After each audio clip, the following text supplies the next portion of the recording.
Good afternoon, my amazing listeners. This is Roshika Ali here once again, and this time I'm here to bring a review of a TED Talk given by Adam Galinsky, who is a social psychologist, on how to speak up for yourself. Now, Adam Galinsky has given us the tools and techniques and given us the different paradigms in which we can speak up for oneself.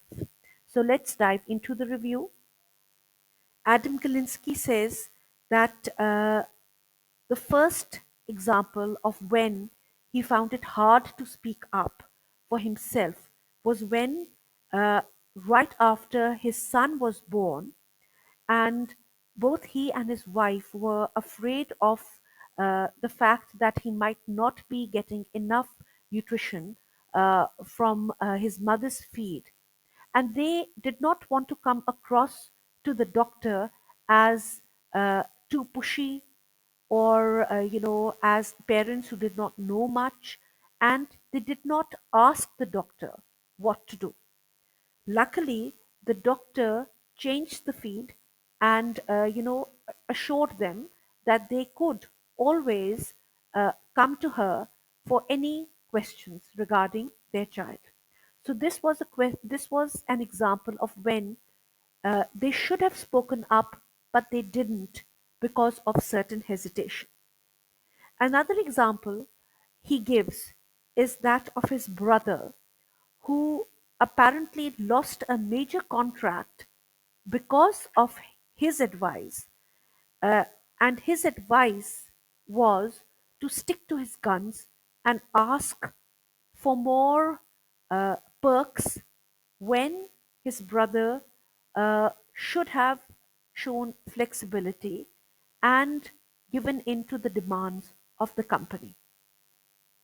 So he says that because his brother was in a less powerful position, uh, he should not have demanded more, because this demand for more and this instance of speaking up more led to his losing the contract. So one needs to decide, when is it appropriate for one to speak up, and when is it appropriate for one to not speak up. This comes to an individual's range of acceptable behavior. If the range of acceptable behavior is more, you are in a more powerful position. So you are able to speak up with impunity. If, however, the range of acceptable behavior for a person is narrow, that means the person does not have the requisite power and the person is in a subordinate position. Now, what we need to know is that we have to be aware of the double bind when we are in a narrow, when our range of acceptable behavior is narrow. Uh, if we do not speak up, we remain unnoticed. But if we do speak up, we might get punished. This brings him to the gender double bind, where he feels that women are, uh, more likely to accept more terms in a negotiating situation and be more easily influenced. Whether it is the gender double bind, or it is a double bind when you are in a new position as a new employee, when you are a novice at an organization. Mr. Gilinski feels that it always boils down to how much power you have. So, more than a gender double bind, it is more of a low power double bind. What a person needs to do in this situation is to expand one's range. What we need to do is to seem powerful in our own eyes, and only then can we seem powerful in other people's eyes.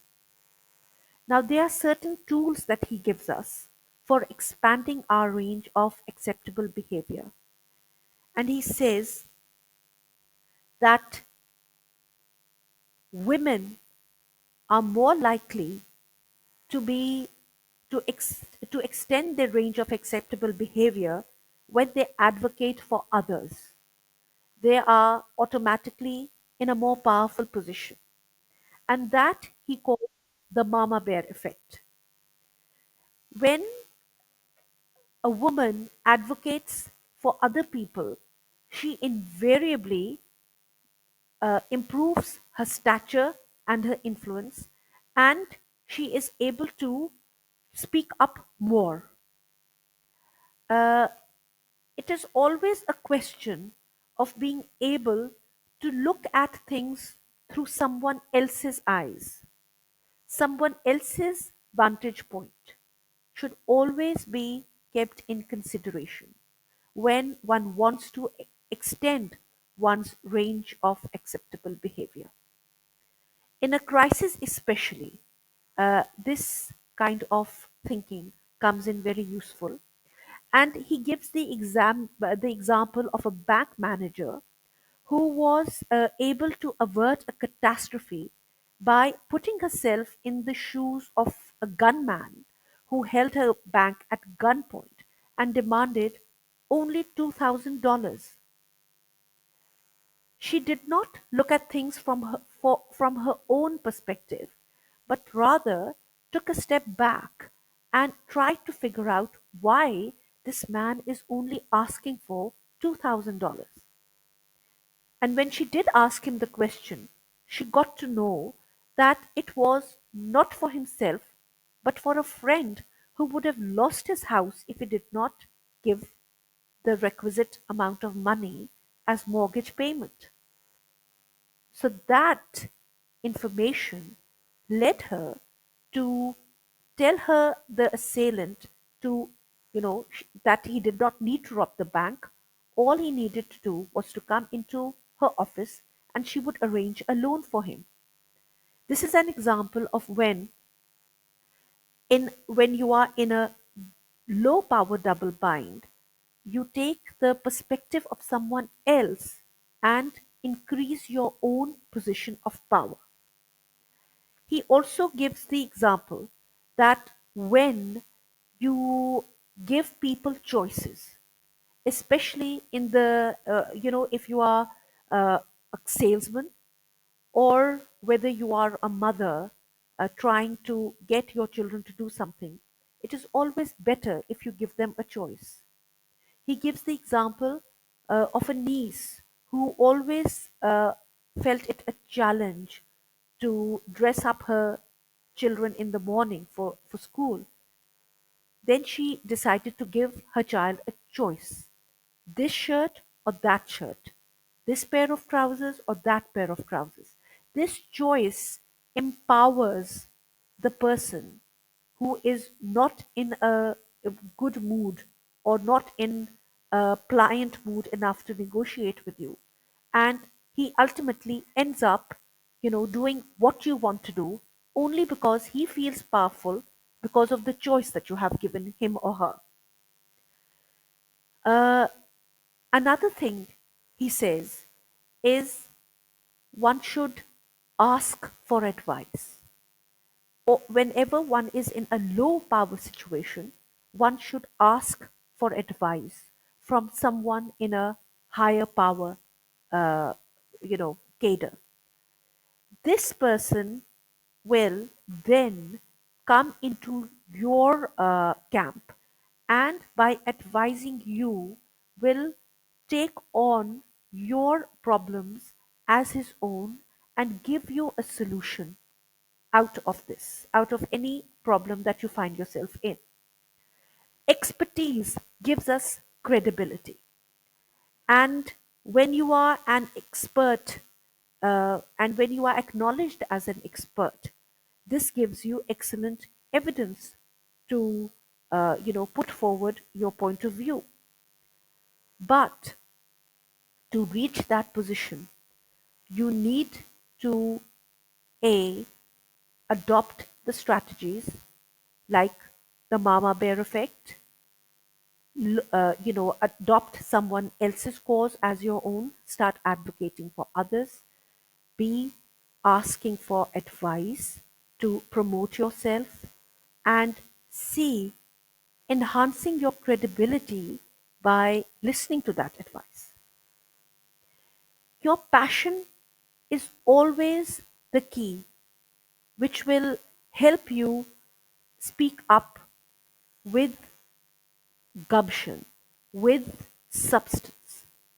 Whenever somebody speaks with passion, their whole demeanor changes. Their eyes light up, they move closer to you, they they they they show their emotions, and they generate a corresponding response from you. Whenever we frame our strong emotions with our passion, that gives us credibility, and we are able to speak up very properly. He gives the example of his dad, who was always uh, whose passion was movies and films and drama. And he says that Galinsky says that his dad used to say that all of us have roles to play in the human comedy, and the lighter touch is always the better touch. So, what his dad essentially was telling him that one's range of acceptable behavior will shift and change according to the situation, according to the conditions that one finds oneself in. But it is always good to take on the perceptions of other people, and it is always good to have the light touch while doing so. Thank you very much. I hope my review was understandable and comprehensible. And this is Roshika Ali signing off.